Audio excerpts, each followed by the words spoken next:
आप सबका स्वागत है मेरे एक नेक्स्ट पॉडकास्ट में। We have Dhruv Pandav on the podcast. मैं सबसे पहले जानना चाहती हूँ आपकी जो 3 फील्ड है उसके बारे में थोड़ा प्लीज बताइए। सेकंड ड्रिंक का क्या करूँ, मेरे को तो खुशी नहीं मिल रही अंदर से। आपकी जो बेस्ट सीरीज है उसके बारे में कुछ बताइए। मेरे को मोटिवेशन कंटेंट पे काम करना मेरे को बहुत मजा आता है। मतलब आपको भी बचपन से थोड़ा सा मुंबई का कीड़ा था। दोस्तों की संगत की वजह से 2018 से और 2022 तक मैं पूरा बिगड़ गया। वो स्टोरी आज 222 मिलियन पे है और खजूर भाई ने भी मैसेज किया, उनके साथ मैंने 1 साल तक काम किया। मैं अपना जो अचीव किया वो लोगों को दिखाना नहीं चाहता। ये यंग जनरेशन में इतनी अर्ली एज में आपको ये थॉट कहाँ से आया? हाय गाइस, नमस्कार, welcome to the next podcast series the Hetvi shows. आप सबका स्वागत है मेरे एक नेक्स्ट पॉडकास्ट में। और आज के जो गेस्ट है, जैसे कि मैंने प्रॉमिस किया था कि मेरे नेक्स्ट पॉडकास्ट के जो गेस्ट है वो एक स्पिरिचुअल गेस्ट होने वाले हैं and I am super excited to invite that guest on my podcast. मैं सबसे पहले इंट्रोडक्शन देना चाहती हूँ हमारे आज के एक स्पेशल गेस्ट का, जो एक फिल्म मेकर है, जो एक बहुत अच्छे सिनेमेटोग्राफर है and one of the finest artist भी मैं कह सकती हूँ, क्योंकि मैंने उनका प्रोफाइल देखा था जिसमें बहुत सारे अच्छे अच्छे वीडियोस भी थे। और जो एक बहुत अच्छा अपने लाइफ में काम कर रहे हैं, सेवा का काम, गौ सेवा का काम। और तीसरा उनका जो प्रोफेशन है एक फूड एंटरप्रेन्योर है। So we are very excited sir, आपका स्वागत है। We have Dhruv Pandav on the podcast. Sir नमस्कार, आपका स्वागत है मेरे आज के पॉडकास्ट में। द हेतवी शोज का जो सेगमेंट है वो हमेशा लोगों ने काफी प्यार दिया है। मैं सबसे पहले जानना चाहती हूँ आपकी जो 3 फील्ड है उसके बारे में थोड़ा प्लीज बताइए। वैसे पहले तो कुछ था नहीं, लेकिन ये सब बातें छोड़ के मैं डायरेक्टली पॉइंट पे आता हूँ कि ये जो 3 फील्ड है वो धीरे धीरे मेरे को पता चली। पहली फील्ड थी, मेरे को सपना था कि मैं एक फिल्म मेकर बनूं। ऐसा हुआ था कि diploma doctor S Gandhi college में मैं पढ़ता था, तब मेरा सेकंड रैंक आया था पूरे कॉलेज के अंदर। तो मैं घर गया तो कोई भी पापा का स्वभाव होता है, वो सेलिब्रेट करते हैं भाई मेरे लड़के का सेकंड रैंक आया। राइट। तब जाके मेरे को पता चला कि भाई मेरे को तो खुशी नहीं मिल रही अंदर से, तो मैं क्या करूं, सेकंड रैंक का क्या करूं, क्योंकि कोई पढ़ाने नहीं आता था। मैंने तो ऐसे ही रट्टा मार मार के रैंक लाया था। तो मैं रियलिटी को बहुत ज्यादा बिलीव करता हूँ। तो तब जाके मेरे को जो था कि मैं फोटो खींचता था, मेरे पे एक छोटा कैमरा लगा था, पेंटिंग की कंपटीशन मेरे को छोटा कैमरा लगा था। तब से मैंने स्टार्ट किया था कि मेरे को करना है तो मैं मुंबई जाके मैं कोर्स सीखूंगा, वहां से ही मैं फिल्म मेकर बन के आऊंगा, वरना मैं नहीं आऊंगा। मतलब आपको भी बचपन से थोड़ा सा मुंबई का कीड़ा था। हाँ। कि मुंबई जाना है और कुछ बन के वापस घर आना है। तो मतलब आपका जो पहला कैमरा था वो आपको गिफ्ट में मिला था? यस, गिफ्ट में मिला था। ओ माय गॉड, मतलब जो सिनेमेटोग्राफर्स है वो रिलेट कर सकते हैं कि कभी कभी ऐसा होता है कि हमें लाइफ में कुछ करना है लेकिन वो चीज हमें भगवान गिफ्ट दे देता है। यस, और तब के लिए मेरे लिए बहुत बड़ा कैमरा था। अब तो मेरे लिए छोटा है, लेकिन वो बहुत बड़ा कैमरा है, क्योंकि मैंने वो कैमरे से बहुत ज्यादा नॉलेज लिया था कि मैंने फ्रेम बनाया, फैमिली वीडियोस बनाए, साथ ही साथ मैं ट्रैवलिंग भी करता था, यात्रा पे जाता था, तो वहां का फोटो में खींचता था। अभी भी मेरे पीसी में वो फोटो सारे सेव है। तो यहाँ से मेरा मार्गदर्शन, मेरे पापा के साथ थोड़ा झगड़ा भी हो गया कि यार ये छोड़ के क्या करेगा, इतना अच्छा गवर्नमेंट कॉलेज लगा, इतना मेहनत किया है, तो छोड़ के क्या करेगा, जो तेरे को जो करना है वो तू कर, तो मेरे को बीच में मत ला। लेकिन उनका सपोर्ट बहुत रहा है। धीरे धीरे क्या होता है कि पेरेंट्स हमको पहले सपोर्ट नहीं करते हैं, क्योंकि उनको उनका नॉलेज नहीं है, बराबर है। तो हमको पहले उनका नॉलेज उनको दिखाना पड़ता है, हमको कुछ करना पड़ता है, तब जाके हम लोग कुछ करते हैं। तो ये सारी चीजें, तो पहला फील्ड है मेरा फिल्म मेकर। तो साथ ही साथ मैंने मुंबई में एडिटिंग का कोर्स भी किया था, और वहां मेरी थोड़ी पैसों की दिक्कत से वजह से मैं वापिस आ गया था। ओके। मेरे सिर्फ मैं 6 महीने वहां पे पढ़ाई की थी। एवरी डे वासी से मैं ट्रेन में बैठता था 1 घंटा, और रोज अंधेरी जाता था। रोज अंधेरी से आता है, वासी रहता था। स्वामीनारायण गुरुकुल के अंदर मैं पढ़ा, 4000 रुपये में मैं रेंट पे रहता था, पीजी के अंदर, बराबर। रोज सुबह 5:30 बजे उठना, कपड़े धोना, खाना बनाना है, वो सब सारी चीजें सब करना। साथ ही साथ एक जॉब भी करता था कि मेरा एक फीस का इंस्टॉलमेंट निकल जाए। तो मैं फोटो, कहते हैं ना फोटोशॉप के अंदर, नॉर्मल 2.0 फोटोशॉप के अंदर मैं कटिंग करता था अपना फोटो। तो वहां से मेरे को 4000 तनख्वाह मिल जाती थी मुझे।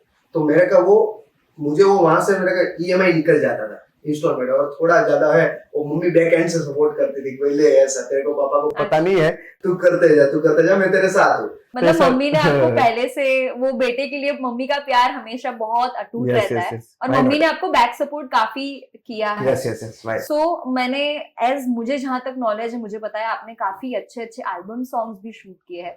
तो आपकी जो बेस्ट सीरीज है उसके बारे में कुछ बताइए, आप बेस्ट वर्क आपका लाइफ का। यस, मैं आपको बताता हूँ, बहुत सारे मेरे तो अभी तक जितने भी काम किए, डे बाय डे इम्प्रूवमेंट रहता है, क्योंकि कोई नॉलेज का अंत नहीं है जी। बराबर है। तो मैंने सबसे ज्यादा मेहनत किया हो ना, तो वो एक चीज है प्रमोशन। एक शॉर्ट फिल्म कर रहे चरणपाल सिंह जी की शॉर्ट फिल्म थी, मुझे मौका मिला था, तो चरणपाल सिंह का मैं खूब आभारी हूँ कि उन्होंने मेरे को मौका दिया था कि ये शॉर्ट फिल्म आप ही बना सकते हो, क्योंकि मुझे कीड़ा था अंदर से ऐसा कि मैं मोटिवेशन शॉर्ट फिल्म बनाऊं, और मेरे को मोटिवेशन कंटेंट पे काम करना मेरे को बहुत बहुत मजा आता था। इसलिए शायद आप अभी सेवा पे काम कर रहे हैं, और आपसे अब बहुत लोगों को मोटिवेशन मिल रहा है। कुछ डेफिनेटली से सिनेमेटोग्राफर की बात कर ले, वो तो आप बेस्ट है ही, लेकिन आप 1 साल से जो आप काम कर रहे हैं सेवा का, गौ सेवा का, और ये यंग जनरेशन में इतनी अर्ली एज में आपको ये थॉट कहाँ से आया? मुझे ये पॉडकास्ट में ये क्वेश्चन थोड़ा लेट पूछना था, लेकिन मैं खुद ही आई गेस मैं खुद को रोक नहीं पा रही हूँ टू आस्क दिस क्वेश्चन। ये थॉट मतलब एक होता है ना, माइंड में हिट किया या किक मिला, क्या ऐसा आपको स्ट्राइक हुआ कि आपने ये फील्ड चूज किया? पहले तो मैं उसके पहले का थोड़ा पास्ट में जाते हैं, पास्ट में थोड़ी बात करते हैं, क्योंकि ये कनेक्टेड स्टोरी है। तो कनेक्टेड स्टोरी में जाएंगे तो हमको पता चलेगा कि क्या चीज है, इसके पीछे का रीजंस क्या है। तो मैं आपको बता दूं, 2016-17 में स्पिरिचुअल लाइफ में बहुत रहता था। मेरा परिवार जो बिलोंग करता है पूरा वैष्णव संप्रदाय में बिलोंग करता है, तो क्या है कि मेरे को उसमें इन्वॉल्व किया था, तो मैं सारे स्पिरिचुअल के वीडियो बनाता था, मूर्तिमान दास उनके मैं वीडियो बनाता था सारे, तो मेरे को वो उसका नॉलेज वहां से थोड़ा थोड़ा आने लगा था 2016-17। बाद में कुछ दोस्तों की संगत की वजह से 2018 से लेके और 2022 तक मैं पूरा बिगड़ गया था। बी फ्रैंक, मैं यहाँ पे पॉडकास्ट पे भी आया हूँ ना, तो अपनी गलती और भूलों को स्वीकार एक्सेप्ट करने के लिए आया कि क्योंकि कई बार ऐसा होता है कि हमारी गलती हमको दिखती नहीं है, और वो एक्सेप्ट करके वहां से सीख के हमको आगे बढ़ना है, बराबर। तो वो जो चीज है वो मेरे को बहुत मोटिवेट करते हैं। कोई बोलता है कि मोटिवेट होने के लिए आपको वीडियो देखना होता है, ये करना है, लेकिन आप ही खुद ही एक मोटिवेटर अपने जीवन के। आपने भूल देख ली अपनी, तो आप मोटिवेटर हो। तो ये से धीरे धीरे करके करते ये वीडियो बनाने में बहुत बिगड़ गया था। लेकिन 2022 जब आया, तो उससे पहले मैंने बहुत सारे एल्बम सॉन्ग किए। कहते हैं ना, एक तरक्की मिलती है जीवन के अंदर। तो आप ट्विंकल पटेल को जानते ही हैं जी। तो एक बिलाड़ी जाड़ी करके सॉन्ग था जी। तो पूरा कंपोजिशंस मैंने किया था, और शूट और एडिटिंग वो सब।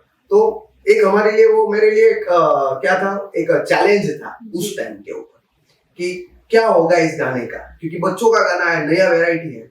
सच मानो मैं इतना अंदर से खुश था कि एक वीक के अंदर उस टाइम में, उस समय में, कि वो 1 मिलियन क्रॉस कर चुका था। और जहां पे जाओ यार, जहां पे भी जाओ, वहां पे वो गाना बजता था। कहाँ से मुझे वहां से मुझे पिकअप मिला कि ये सारी चीजें करनी चाहिए। ऐसे धीरे धीरे करके मेरे पास बहुत सारे मतलब कि इन्फ्लुएंसर्स आते थे, वीडियो क्रिएटर आते हैं, किसी को हमने बनाया है, मतलब कि हम ऐसा नहीं कह सकते हमने बनाया, सभी का योगदान बहुत ज्यादा रहता है इसमें। एक्टर भी इतना मेहनत करते हैं, सिनेमेटोग्राफर भी इतना मेहनत करता है, प्रोडक्शन टीम भी इतना मेहनत करती है। तो साथ ही साथ ये सब चीजें हुआ। तो मैं आता हूँ मेरी सक्सेस क्या है इसमें। मेरी सक्सेस ये है कि चरणपाल सिंह ने मेरे को जब प्रमोशन मूवी दिया था, तो बोले आप ही ये कर सकते। उन्होंने तीन जगह पे उन्होंने बनाया था, लेकिन हुआ नहीं कुछ। तो चरणपाल सिंह ने मेरे को ये स्टोरी दिया था, मैंने वो स्टोरी मॉडिफाइड किया, बनाया। वो पूरा था, एक दोस्त अपने दोस्त को अमेरिका घमंड दिखा रहा है, उसके ऊपर था पूरा। तो मैंने पूरा वो डिजाइन किया, और चरणपाल सिंह के भी थॉट अंदर ऐड हुए। हमने कुछ सोचा ही नहीं। वो जो है वो कपड़े मिल के मास्टर है, कपड़े का काम करता है, व्यापारी है, और मैं एक सिनेमेटोग्राफर। तो हमको पता ही नहीं था ऐसा हमारे साथ होगा। तो हमने वो स्टोरी अपलोड की, और दूसरे पेज में भी अपलोड की, फेसबुक के अंदर। सच्ची नहीं मानो, वो स्टोरी आज 222 मिलियन पे है। ओ माय गॉड, 222M, और बड़ी भी, और इतने कई सारे पेजेस है, सब मिला के 500 मिलियन हम गिन सकते हैं।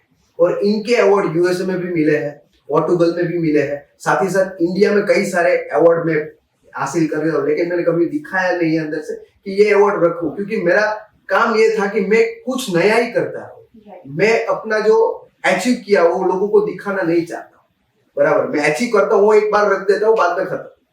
बाद में मेरा ऐसा नहीं होता कि मैं एक ईगो आ जाता है अंदर, हमारे अंदर होता है ना कि ह्यूमैनिटी ईगो, ये मैंने किया भाई 222 मिलियन है, ये मैंने किया भाई 200, मतलब ये सब चीजें मेरे को धीरे धीरे खत्म हो रही थी। लेकिन 2022 तक मैं पूरा बिगड़ चुका था ये फील्ड के अंदर रह के, दोस्तों की और ये ग्लैमर लाइफ है वो सब। तब जाके पता चला कि भाई मेरे को कुछ करना चाहिए। मेरा शादी हुआ, मैंने एक स्टूडियो डाला। स्टूडियो डालते ही मतलब कि खजूर भाई और हम दोनों ने टॉकिंग की, कॉन्ग्रेचुलेशन उसने बोला, और खजूर भाई ने भी मैसेज किया। उनके साथ मैंने 1 साल तक काम किया। जी, मैं I was about to ask that question Yes. कि खजूर भाई आपके बहुत अच्छे दोस्त है, मैंने Yes. सोशल मीडिया पे देखा है, आप लोग साथ दुबई जाके आए हो। Yes, yes. अब बहुत अच्छा आपने काम किया है, शूट किया है, उनका गाना भी शायद आपने शूट किया Yes, है। ब्रूम ब्रूम। हाँ, तो मतलब वो गाना भी इतना लोगों ने इतना प्यार दिया है। आपकी दोस्ती के बारे में कुछ थोड़ा बताइए, हम जानना चाहेंगे आपकी दोस्ती कैसे हुई। देखो, खजूर भाई एक ह्यूमन पर्सन है और ह्यूमैनिटी उसमें कूट कूट के भरी है बहुत ज्यादा। और ह्यूमैनिटी की जो बात करें हम, ये माइंड ब्लोइंग है। आज तक उन्होंने अपने घर के जो मतलब के घर है ना, उनके कभी भी 2 दिन नहीं रुके हुए, इतना काम करते हो। और सच हम्बल पर्सन, ऐसा मानो को मैंने उनके पास से बहुत सारा कुछ चीजें सीखा है 1 साल के अंदर, क्योंकि मेरा भी एक फैमिली है, तो मैं यहाँ पे फैमिली और गोडाउन है मेरा, तो ये संभालने में मेरा टाइम नहीं मिलता है। तो 1 साल जो मैंने गुजारा उनके साथ, बहुत ही मैंने कुछ सीखा है। ट्रैवलिंग भी इतना किया है, रात तक हम लोगों ने मस्ती भी खूब की है, कुछ सीखा भी खूब है, काम भी बहुत खूब किया है। डाउन टू अर्थ बोले, यहाँ पे पेड़ के नीचे खाना खाना, तो वहां पे हम सब बैठ सकते हैं। हमारा कुछ ऐसा नहीं कि हमारा इतना बड़ा नाम है तो हम ये करेंगे वो करेंगे, वो है थोड़ा। लेकिन हमारा जो एक टीम है वो बहुत बढ़िया टीम है। खजूर भाई के साथ आज भी मेरा रिलेशन बहुत अच्छा है। Wow, we are so glad. और मैं लाइव पॉडकास्ट में बोल रही हूँ कि सर, मैं विश करती हूँ कि सर मेरे पॉडकास्ट में कभी फ्यूचर में आए, बिकॉज एक ऐसे हम्बल पर्सन को, ऐसे ह्यूमैनिटी वाले इंसान अभी के जनरेशन में मिलना, इट्स लाइक बहुत डिफिकल्ट है। So talking about your journey, सेवा में मेरा क्वेश्चन वही पे है कि आपको सेवा वाला कहाँ से हिट हुआ? सेवा वाला ऐसे हिट हुआ कि मैं जब मेरा शादी हो गया, खजूर भाई के वहां से मैं वापिस आया, 1 साल हो गया, तो यहाँ पे ऐसा चीज था कि मेरी जो मदर है और फादर है वो रोटी का गोडाउन हैंडल करते हैं। ओके। वन काइंड ऑफ हो गया मजूरी, वन काइंड ऑफ हो गया बर्डन। तो उनकी भी मेरे एज हो गई थी मानो, तो ये जो एज है वो मेरे से देखा नहीं जा रहा था अंदर से, ये एज हो गई है, काम कर रहे हैं, तो मेरे को कुछ ऐसा करना पड़ेगा जिससे मैं मेरे पापा मम्मी को हेल्प कर सकूं, बराबर। तो हमारे जो यहाँ पे एक अंकल आते हैं, वो जितना भी वेस्टेज होता था ना रोटी का, वो सारा निकाल के ले जाते थे, बराबर। रात को निकाल के ले जाते थे। तो मैं गया गोडाउन पे, ये क्या है, क्यों ले जाते? ये गाय को खिलाने ले जाते। बाप, बहुत बड़ी बात है, क्यों गाय को खिलाना चाहिए? मेरे को डिफरेंट जो है पूरा, मतलब क्या करूँ मैं, तो क्यों खिलाया? तो बाद में उसने मेरे को बहुत फोर्स किया। वो जो भाई थे वो 15 साल से सेवा कर रहे हैं, ये गौ सेवा, तो मेरे को वो गौशाला ले गए। गौशाला गया मैं, तो वहां पे मैंने देखा तो जितनी भी इंजर्ड गाय है, गौ माता है जितनी भी, वो वहां पे ऐसे ही बैठी है।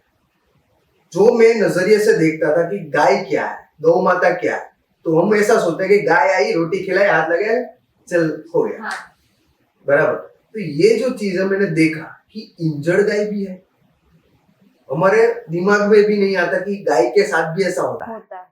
जैसे ह्यूमन के साथ हो गया, हमको कुछ लगा तो ये सालो हॉस्पिटल बाजू में प्लास्टर करवा दिया, सब हो गया, ड्रेसिंग करवा दिया, सब खत्म। और हम रेस्ट करते हैं। मदद करने के लिए भी काफी लोग आ जाते हैं, लेकिन उनकी मदद कौन करेगा? तो वो मैंने देखा, तो वहां पे सब लोग ड्रेसिंग कर रहे हैं, छोटे छोटे 2-2 साल के बच्चे, 4-4 या फिर 10-10, 11-11 साल के बच्चे वहां पे आते सेवा करने के लिए। तो मैंने उनसे पूछा, बेटा तू क्यों सेवा करता है? तो उसने मेरे को एक ही जवाब दिया था, क्योंकि कृष्ण भगवान ने भी गाय माता की सेवा की थी, तो हम क्यों इसको ऐसे ही छोड़ दें?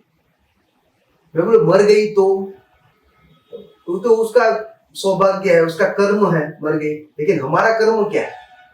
सेवा करना। उस रात को मैं पूरी रात नहीं सोया। 11 साल 10 साल के बच्चे ने मुझे जब बोला ना, तो मैं पूरा रात को नहीं सोया मैं क्या करूं ये चीज में। सुबह में बैठा गोडाउन पे, नीचे पार्किंग में बैठा था, ऐसे सोच रहा था क्या करूं। तो मेरी जो सामने की एक चौकड़ी है, मेरा जो गोडाउन है ना, वहां पे एक चौकड़ी पड़ती है। तो वहां पे बहुत सारा कूड़ा रखते हैं बरसों से, एसएमसी ले जाती है। लेकिन ह्यूमन को क्या है कि भाई जो एजुकेटेड नहीं है, और एजुकेटेड है भी फिर भी घर में क्यों कचरा रखते हैं, बाहर ही फेंक दे, सर्कल पे फेंक देते जहां पे सब लोग ने डाला है। एक डालता है, दूसरा डालता है, दूसरा तीसरा, तो सारा पॉलीथीन से भरा है। कोई ये भी नहीं सीखता है कि पॉलीथीन में कोई गाय के लिए कोई चीज लाए हैं हम, तो वहां पे थोड़ा ऐसे करके या फिर कटोरा रख के या फिर पेपर रख के हम खिलाए, ऐसे बस छोड़ देते हैं। और गाय क्या होती है, उसको स्मेल आती है, वो पूरा ऐसे ऐसे करके पॉलीथीन भी खा जाती है साथ ही साथ, क्योंकि उसको खाना है, भूख लगे। क्योंकि कई सारे लोग होते हैं जो गाय को रखते हैं, फिर भी वो गाय को रास्ते पे छोड़ देते हैं, क्योंकि दूध नहीं दिया तो छोड़ दिया, और उसको खाना नहीं खिलाना पड़ता है। और कई सारे लोग इतना केयरिंग भी करते हैं गाय की, जो उसकी इज्जत करते हैं, गाय माता को मानते हैं। मैं ऐसा सोचता हूँ कि गाय माता जो है, गौ माता जो है, बराबर, जिसको वंशज है, जिसको गौ माता का पालन पोषण करने का अधिकार मिला है, सौभाग्य मिला है, तो उनको केयरिंग करना चाहिए। क्योंकि ये सौभाग्य तभी मिलता है जब कृष्ण की कृपा रहती है। और जिसके आंगन में गाय रहती है ना, वहां पे कभी भी भगवान दुख नहीं देता है, और कभी भी भगवान कोई रोग नहीं आने देता है वहां पे। क्योंकि दूध का हिसाब मारोगे ना, सिर्फ 20 साल का, 20 साल का आप एक बार हिसाब लगाना कि भाई एक बोतल आती है गोल्ड की, जो पाउडर वाला दूध है वो शुद्ध दूध नहीं है। अच्छा, बराबर है। पाउडर वाला जो दूध है, बराबर, वो आप एक बार सर्च करना गूगल में, आप निकाल के भी, करोड़ों रुपए में जाएगा शायद। हाँ, तो आप एक पर्सन के लिए एक दूध का बोतल, और कैलकुलेट करना 20 साल तक रोज का, तो आपको पता चल जाएगा कि गाय की वैल्यू कितनी है। आप कोई भी मेडिसिन लेते हो ना, तो उसमें भी गौमूत्र है। आप कोई भी, मतलब कि आप समझ लो, कोई भी लोग फार्मिंग कर लें तो उसमें गोबर है, तो ही उसका पाक बहुत अच्छा होगा। और ये सारी चीजें मिलके फ्री में, इसलिए इसकी कोई वैल्यू नहीं है। अभी आप जाओ स्टारबक्स के अंदर, स्टारबक्स के अंदर जाओगे, कितने की कॉफी चालू होती है? सिर्फ 400, 500, 600, 1100, 1500, बराबर। तो उसमें मिल्क ही रहता है ना, कोई दूसरा तो डालता नहीं। फिर भी वो 400 रुपया हमको इजीली एक्सेप्टेबल है कि भाई नहीं, स्टारबक्स है, उनकी वैल्यू करते हैं। लेकिन जो गाय फ्री में दूध दे रही है, हमको फ्री में दूध दे रही है, हम उनकी वैल्यू क्यों ना करें? सब छोड़ दो, धर्म छोड़ दो, सनातन धर्म छोड़ दो, वो सब चीजें छोड़ दो, कृष्ण भगवान को साइड पे छोड़ दो थोड़ी देर के लिए। सिर्फ यही सोचो कि ये हमारे यूज में है, ये हमारे यूज में है, और ये फ्री में दे रहे, फिर भी हम क्यों नहीं करते इसका value? I actually got goosebumps and मतलब ये चीज तो हमने इतना लंबा और इतना डीप कभी हमने, we don't have that thought, हमने कभी सोचा भी नहीं होगा कि एक गौ माता की वैल्यू इतनी ज्यादा लाइफ में हो सकती है। जैसे कि आपने बोला, मेडिसिन में है, सारी चीजों में, हमारे लाइफ के daily day to day use में हमें इतना यूज में आती है गौ माता, और हम उनकी वैल्यू नहीं करते। तो ये सारा चीज मैं टॉपिक पे आता हूँ पूरा। और जो यहाँ पे मैं बैठा हूँ ना अभी, तो मैं कोई स्क्रिप्ट लिख के नहीं बैठा हूँ, मेरा अंदर से आवाज आ रहा है, भगवान परमात्मा कृष्ण भगवान ने भेजा है कि भाई तू भाई कर। मुझे नहीं पता जो बोल रहे हैं, मैं बाहर निकलूंगा तो मेरा नॉर्मल ह्यूमन, मैं सेवा करता हूँ तो मेरा वाइब्रेशन ही कुछ अलग होता है। बाहर निकलता हूँ, मैं सिनेमेटोग्राफर बन जाता हूँ, एडिटर बन जाता हूँ ऑफिस पे जाके। लेकिन जो वो वाइब्रेशन है, मैंने आज तक कोई भी फील नहीं किया। तो जो कूड़ा फेंक देते हैं, तो वहां मैं बैठ के देख रहा था, तो हमें तकरीबन 11-12 गाय आती है रोज की, बराबर है। तो सुबह में आया तो पूरा जूठ आ रहा था। अब रोटी बनती है मेरे अर्ली मॉर्निंग, और उसको स्मेल जाती, गाय मेरे शटर पे देखती है, लेकिन वो क्या है, डरती है हमारे पास आने को, क्योंकि किसी ने मारा होगा, इसलिए वो डरती है। बाद में मैंने सोचा क्या करूं इसका, तो मैंने सोचा मम्मी एक काम कर, 500 रोटी और बना दे मेरे ओर से, गाय को खिला दे। क्यों, एक 5 दे, 10 दे, कि 500 रोटी क्या क्या करना है तुझे, मुझे लात सही तो दे, मुझे दे तो सही, मैं खिला के आता हूँ। मैं वो 12 गाय को 500 रोटी 1 मिनट नहीं लगा खाने को। 1 मिनट भी नहीं लगा 500 रोटी खाने। मतलब आप समझिए वो कितनी भूखी होगी। अब आप ही हो, आप नहीं खाना, गेहूं मत खाना, यहाँ पे मत जाना। एक वीक आप जो डेली रूटीन में खाते हो ना, वो नहीं खाओगे ना, आपकी हालत कैसी होगी आपको पता चल जाएगा। आप बीमार पड़ जाओगे। आप बोल सकते हो, इसलिए बता सकते हो डॉक्टर को कि मेरे ये हुआ है, मुझे ये हुआ है, मुझे ताव चढ़ा है, मुझे रिपोर्ट करवाना है, आप बोलते हो। लेकिन वो नहीं बोलेगी कभी, क्योंकि एक समुद्र मंथन में से निकला था कामधेनु, जो हमको कलयुग के समर्पित है। और वो जो समर्पित है वो हमारे कलयुग के लोगों के लिए समर्पित है। बाकी कोई ऐसी चीज नहीं, मेरे को एक ऐसे एनिमल दिखाओ, बराबर, सब एनिमल की केयरिंग करनी चाहिए, लेकिन ये सारे एनिमल में मुझे एक एनिमल ऐसा दिखाओ को आपको प्रेम दे। और गाय एक ऐसा जीव है जो आंसू से प्रेम देता है, अपने टीयर्स से प्रेम देता है। मैंने देखा है, मैंने फील किया अंदर से। मैं यंगस्टर हूँ, सिनेमेटोग्राफर, ब्लैमिंग लाइफ से निकला हुआ आदमी हूँ। मैं जब गाय के पास बैठता हूँ ना, तो ऐसा लगता है कि भाई ये कुछ सुकून ही कुछ अलग है, चीज ही अलग है। तो एक बछड़ा में आपको कॉन्सेप्ट देता हूँ, एक स्टोरी बताता हूँ मेरे साथ क्या हुआ था वाइब्रेशंस। तो मैंने वो रोटी बनाना शुरू कर दिया। मैंने मम्मी को बोला एक भाई का ऑर्डर है, ऐसे ही बोला था, क्योंकि मम्मी तो बिजनेस देखना है, बराबर। अब मम्मी को तो क्या है, बिजनेस देखना है अभी तो मैंने भाई का ऑर्डर, उसको 1000 रोटी चाहिए मम्मी। तो मैंने जो सेविंग किया था ना मैंने सिनेमेटोग्राफी से, तो उसमें से मैंने मम्मी को पैसा दे दिया। इसको मम्मी को भी नहीं पता होगा, एपिसोड देखेंगे तो पता चल गया, अभी तो मैंने बोला ही नहीं। अब तो शायद आप बड़े हो गए तो मम्मी डांटेगी नहीं आपको। नहीं, वो तो कभी भी डांटती भी नहीं है। हाँ। इतना प्यार करते हैं, माँ बाप का प्यार ही प्यार होता है। वो कि जब बेटा होता है ना, तो या फिर बेटी होती है, अभी तो ऐसा कुछ रहा नहीं है, लेकिन पेरेंट्स जितना प्यार करते हैं ना हमको, इतना कोई नहीं करता। हमारी 1000 भूल माफ कर देते हैं हम पेरेंट्स की, लेकिन हम पेरेंट्स की एक गलती भी माफ नहीं करते आज के समय के अंदर। हम उससे रूठ जाते हैं, मेरे मम्मी पापा ने ऐसा बोला ही क्यों। तो ये सारी चीजें हैं। तो 1000 मतलब कि रोटी उसमें लेके चला गया, गौशाला इस्कॉन मंदिर के बाजू में। मेरे को बहुत डर लगा खिलाने, लेकिन 500 रोटी तक तो मेरे को बहुत ही डर लगा। 500 रोटी बची थी, मैंने सोचा एक काम करता हूँ, इसका मैं वीडियो बनाता हूँ कि गाय माता को खिलाना है, बराबर। मैंने पहला वीडियो बनाया और डाला, बहुत मजा आया, रिव्यू बहुत अच्छा है। कई सारे लोगों ने कमेंट किया कि भाई ये क्या नया धंधा शुरू किया तूने, ये क्यों खिलाया तूने, तू दिखावा कर रहा है। मायूस हो गया, मैं सीधा चला गया इस्कॉन मंदिर पे, भगवान के सामने। तो भाई ये क्या चीज है, सब लोग ऐसा कमेंट कर रहे हैं, बराबर। तो जैसे बाहर निकला ना, तो वहां पे एक स्टॉल है, तो वहां पे गौ माता की मूर्ति रखी है जी, और वहां पे एक दान पेटी भी है, और वहां पे पूरे देवी देवताओं से वो सज्जित मूर्ति है, और वहां पे गौ सेवा का बहुत सारा महत्वपूर्ण लिखा है। 33 करोड़ देवता के सारे पिक्चर्स है। तो मैंने कुछ सोचा ही नहीं, ये मंदिर के अंदर जो गौ सेवा है वो इतना इंपॉर्टेंट देती है सालों से, तो मैं क्यों नहीं कर सकता, मैं क्यों नहीं कर सकता। तो बाजू के इस्कॉन मंदिर के नजदीक के मेरे एरिया में जो गौशाला है, तो धीरे धीरे धीरे मैंने वीडियो बनाना शुरू किया। मैंने खुद के पैसों से ही सेवा, आज भी मैं खुद के पैसों से ही सेवा करता हूँ, मैं दूसरे के पैसों से सेवा नहीं करता। वो सेवा नहीं मानती। मैं ऐसा मानता हूँ कि गौ सेवा जो है उसका 1 रुपया भी मंदिर निर्माण में भी काम नहीं लगता। जो भी डोनेशन आता है, जो भी दान आता है, जितनी भी जगह जो लोग कर रहे हैं वो सब सही है, लेकिन उनका रुपया जो है, गौ सेवा का जो रुपया है, जो गौ दान है, वो मंदिर निर्माण में भी काम नहीं आता। ये शास्त्र में लिखा हुआ है। एक बड़े प्रभु जी ने मेरे को ये बताया जब मैं गौ सेवा की तरक्की कर रहा था ना। तो क्या चीज है, एक बछड़े को मैं रोज खिलाने जाने लगा, बाद में एक बछड़ा आया मेरे पास, ऐसे ही आ गया। तो सब रोटी खिला दी मैंने, और बछड़े को मैंने हग किया। मेरे को डर लगा, मतलब तो छोटा है, तो हग किया मैंने। हग किया तो वो सीधा मुंडी यहाँ पे डाल दिया उसने मेरे पर, और मैंने उसको सहलाना शुरू किया।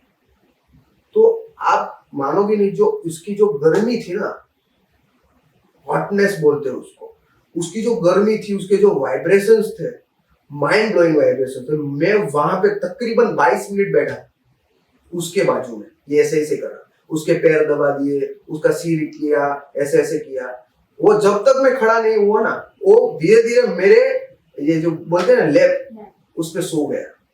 और जब मैं से सहला रहा था ना, तब माइंड ब्लोइंग ऐसा हुआ कि उसके आंख में से आंसू जा रहा है। और ऐसा समझाने वाला मेरे पास कोई नहीं था कि मैं किससे पूछूं कि ये क्या चीज है, ये क्या हुआ मेरे साथ, और ये क्या वाइब्रेशन है। मैं गाड़ी में बैठते बैठते सो रहा, मतलब कि सोचा मैंने कि क्या हुआ मेरे साथ, मैं ब्लैंक हो गया। मेरे साथ जो बंदा आया था वो पूछ रहा है भाई नहीं जाना है, कहाँ जाना है। तो मेरे को ऐसी स्पिरिचुअलिटी फील हुई अंदर से कि भाई मेरे को कुछ करना चाहिए।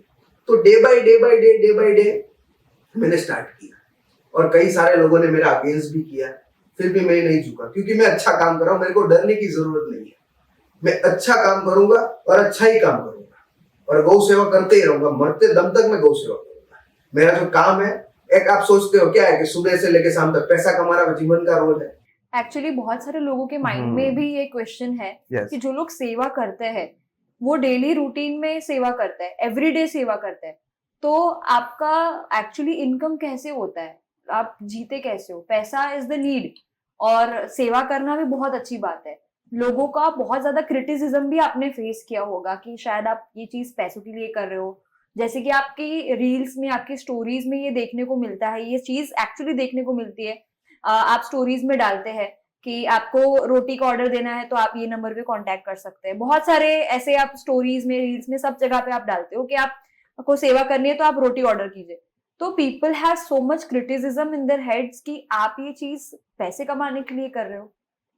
मैं आपको एक बात बता दूं, जब मैंने शुरू किया बहुत सवाल आए जी, ऐसे सवाल ही आते हैं, बहुत सवाल, मतलब आप सुन नहीं पाओगे कान से।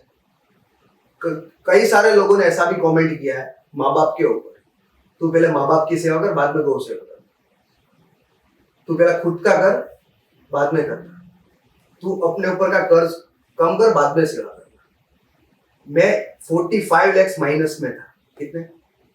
45 लाख माइनस में, बिजनेस के अंदर, मेरे खुद के। कई सारे लोग थे, मैं उसका नाम नहीं लूंगा, लेकिन ये जो चीज है बराबर, जो मेरे को बहुत ज्यादा लर्निंग दिया है, सीख दी है जीवन के अंदर, मुझे अफसोस नहीं है उसका कि मैं इतना हुआ, लेकिन आज मैं प्लस में।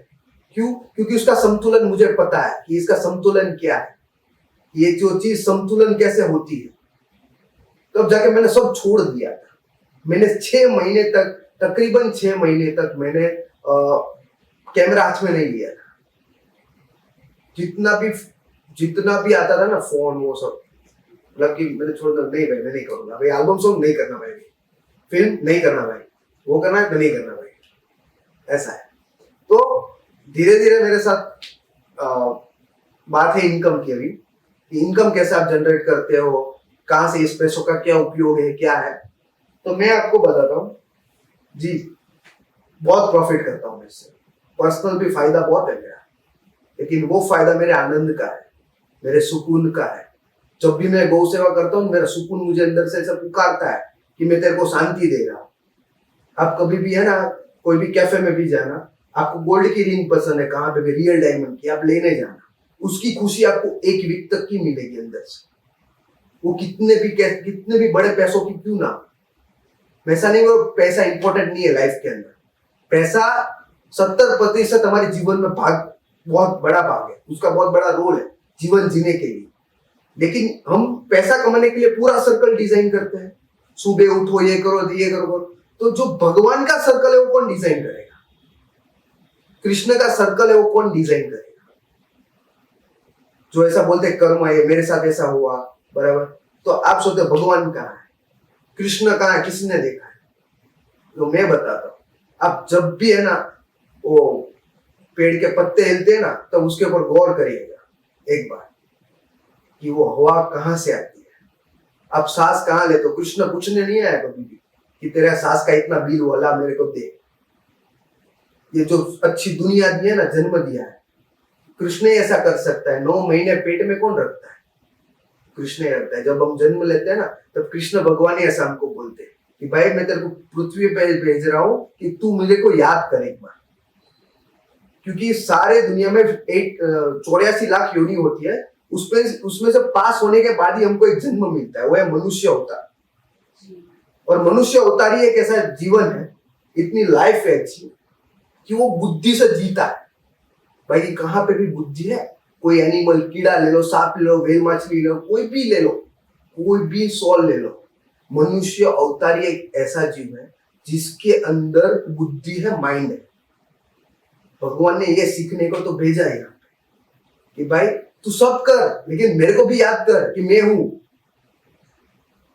हम कैसे याद करते हैं, और काम करना है, काम कर फटाफट, बाद में रात को मम्मी पापा वेट कर रहे, जाना है भाई, ये फर्ज में आ गया। तो ये पूरा सर्कल भी कृष्ण भगवान का ही है, ये पूरा सर्कल भी कृष्ण भगवान का है। सो टॉकिंग अबाउट कृष्ण भगवान, आप इतने ज्यादा स्पिरिचुअल है और गौ सेवा आप कर रहे हैं, तो मुझे एक सवाल है कि आपने कृष्ण भगवान को कभी देखा है?